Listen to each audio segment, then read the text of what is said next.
Śrīla Prabhupāda was very much aware that the Krishna consciousness movement he had brought to the Western world was a great threat to the whole way of life based on sense gratification.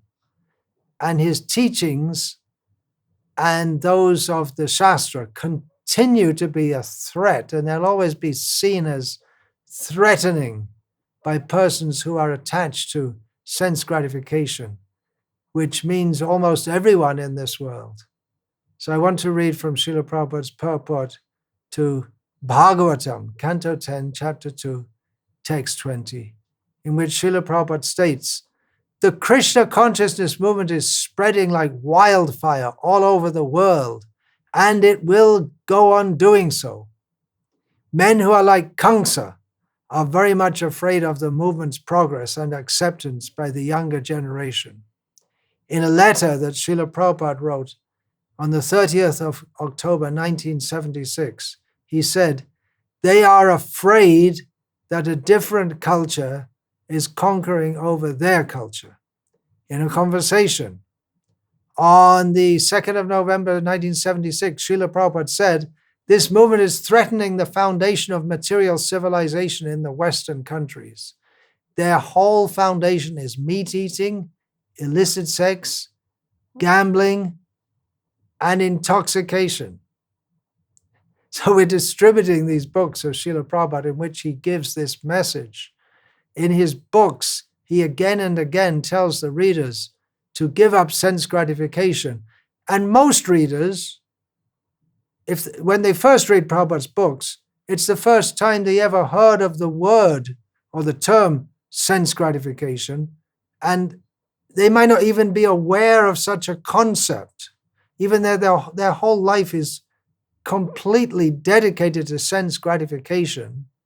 They take it as so natural and normal that they never consider that it's the center of their existence. It's just like breathing. You don't think I'm breathing, or you do it all the time. They don't think that there could be a completely different approach to life based on not engaging in sense gratification. And some people become very disturbed upon reading Śrīla Prabhupada's books.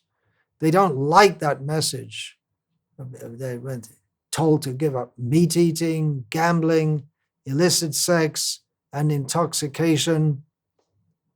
Śrīla Prabhupada, he several times told an anecdote that one of his godbrothers who was preaching in England in the 1930s, that was Goswami Maharaj, he was acquainted with one Earl of Zetland, some big British aristocratic person who had formerly been the governor of Bengal.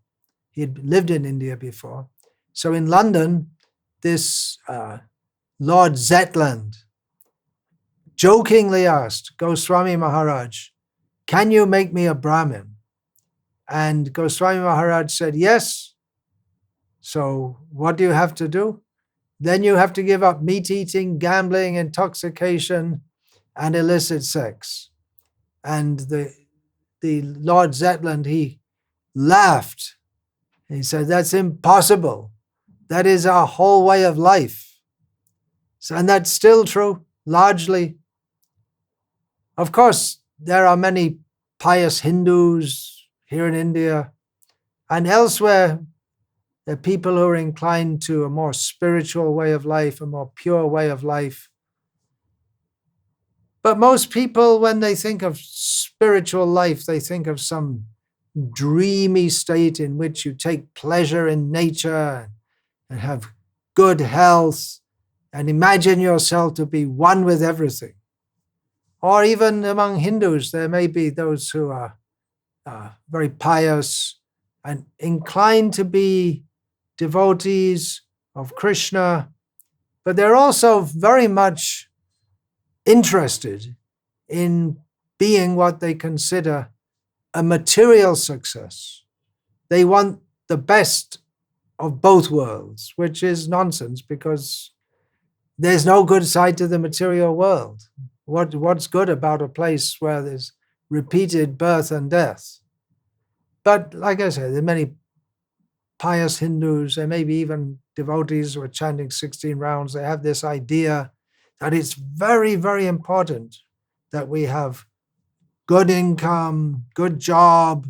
We have to be very respectable and prestigious in this world. And along with that, we'll practice Krishna consciousness. So to make ourselves more acceptable to the world in general, people in general, if we tell them, Savadhaman parityaja mamekam sharanang raja, give up all your hogwash ideas and just surrender to Krishna, they become very disturbed. So we have largely as a movement become purveyors of non-threatening Krishna consciousness. That means we don't disturb people by emphasizing that the nature of material existence is, as Lord Chaitanya said, just like a ditch into which people pass stool. We carefully avoid even mentioning that material attachments bind us in material existence. Material attachments keep us separated from Krishna. We ourselves might be cultivating that, but we become afraid to tell others.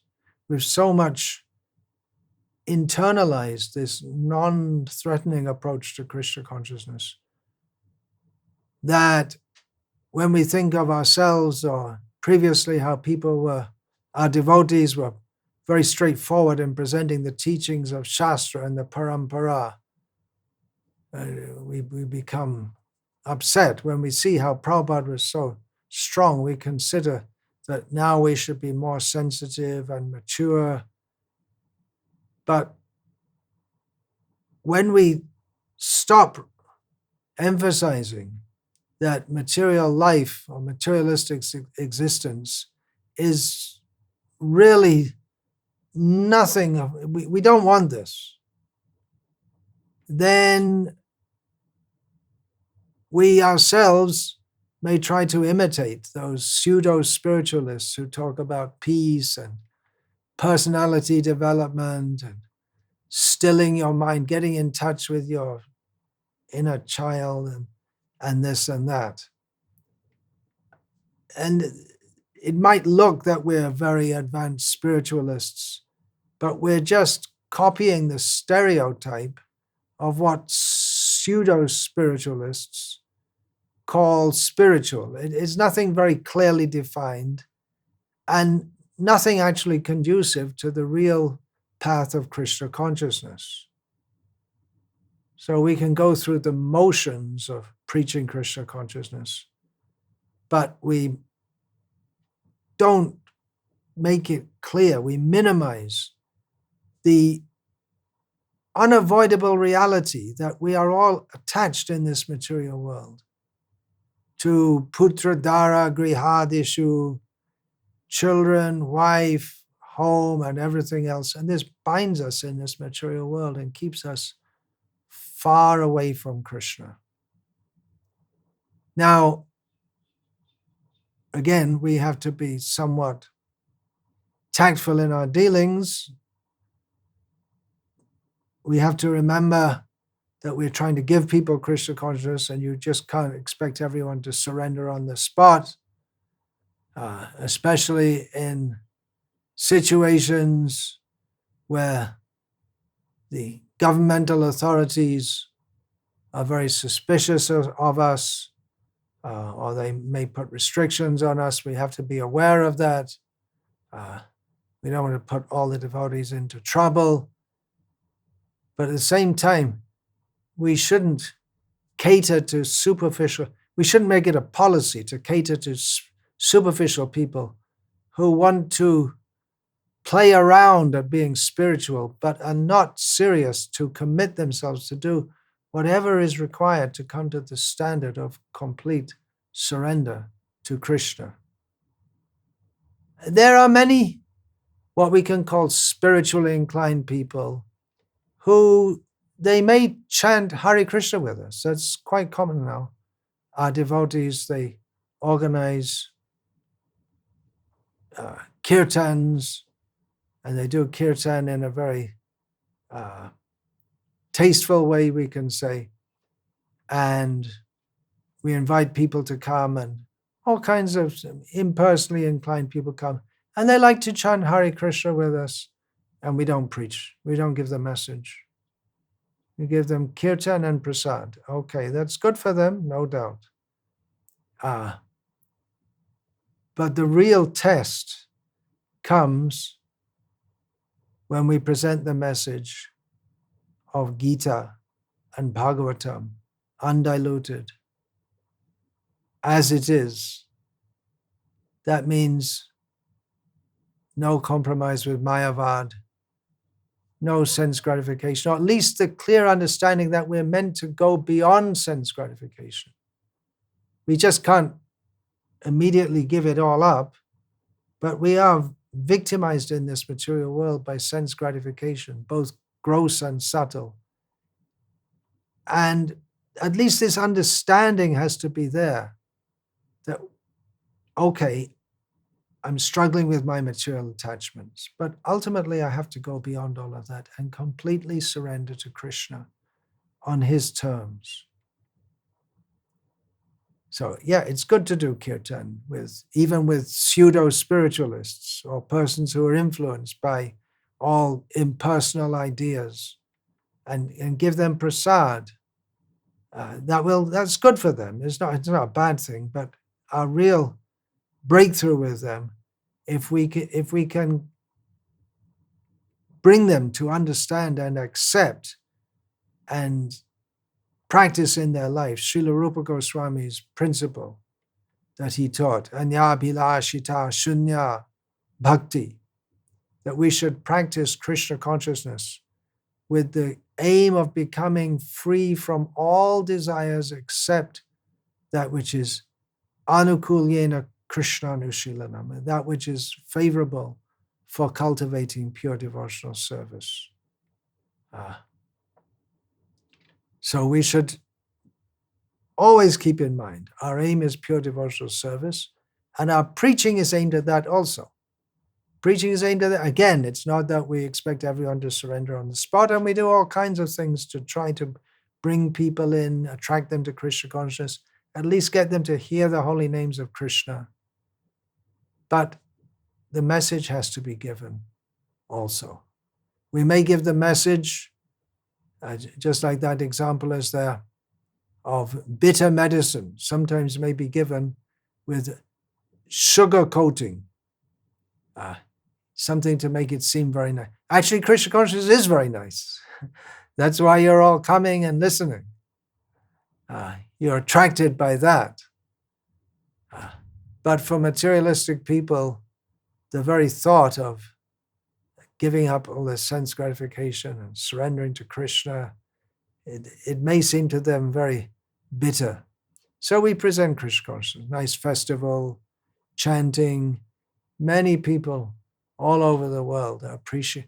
We can go different places. I was just reading one Vyasa Puja offering by my godbrother, His Holiness Mahavishnu Swami, who was going around the world with a Kirtan party called Harinam Ruchi. And he was saying how they go to so many places, and people in different countries all over the world, different cultures, but generally everywhere they go, people are appreciating the chanting of the holy names. The philosophy, they haven't any idea that we even have any philosophy.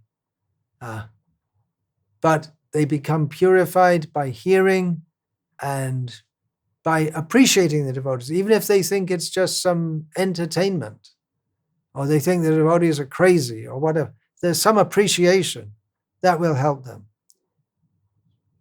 So chanting should go on, but at the same time, we have to ultimately bring people into Krishna consciousness, not just keep them on the surface. Oh, chanting, very nice, okay. we have to aim at bringing them to the essence. It's not easy. Krishna says, Manushanam sahasreshu kaschid yatati siddhiye yatatam api siddhanam kaschid mang veti tatpataha. Out of thousands among men, one might be interested in self-realization. And even among people who have attained perfection in self-realization by the impersonal process, hardly one knows Krishna in truth. But by Lord Chaitanya's mercy, so many unlikely people like myself, and pretty much anyone in a white body is an unlikely candidate for Krishna consciousness. But by Lord Chaitanya's mercy, so many people are coming. So let's not join the materialistic people in their self-cheating by cheating them in just some light presentation. Giving the books, very powerful. We need to speak the message also. The message means we should start off with Bhagavad-gītā. You are not the body. Dehino sminyata dehe kaumarang yoganang jara. Tata dehantara praptihi. Dhiras tatra namohyati. Krishna's first instruction in Bhagavad-gītā teaches us we're not the body. We go from body to body to body. Reincarnation is a fact. Krishna says, just as the young child grows up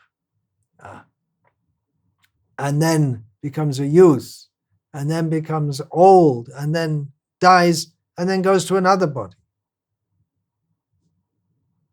A sober person is not bewildered by such a change. So we need to tell people this. We may think we're taking people to the essence by discussing the highest level of Krishna consciousness of the gopis in Vrindavan. And maybe many devotees are fascinated by that, but it's meaningless or worse without an initial commitment to the anyabhilashita principle of giving ourselves to Krishna, giving up material attachments. Meaningless or worse means if we try to cultivate Krishna consciousness looking at the top without seeing our own position, we still have so many attachments, so many bad impressions in our heart. And if we try to immediately jump up to that highest level, we are likely to crash down and ourselves, by misunderstanding, become implicated in illicit sex. That's why at the beginning of his Bhakti Rasamrita Sindhu, Śrīla Rupa Goswami starts off by discussing why we should take to Krishna consciousness, how we should take to Krishna consciousness. Only later does he begin his discussion of the highest stages of Krishna consciousness. So take it step by step. This Śrīla Prabhupāda would sometimes quote this Ado Shraddha Tata Sadhu Sangha. This Rupa, he quotes that in his Gita purport. We should go step by step in Krishna consciousness. Know what the process is and practice that ourselves. Remain sober. Śrīla Prabhupada translated the word dhira as sober. Dhira, I don't know if there's any exact English equivalent for that, but Śrīla Prabhupada translated as sober. Sober, again, has different meanings. One meaning, it's an English word, obviously. One meaning is not intoxicated, not drunk on alcohol. That's one meaning of sober. And sober means also, what shall we say, very wise and cool-headed, like that. So we should go step by step in Krishna consciousness, following the teachings of Sri Krishna Chaitanya Mahaprabhu, who gave us this process of chanting the holy names of Krishna. Hare Krishna, Krishna Krishna, Hare Hare, Hare Rama, Rama Rama, Hare Hare.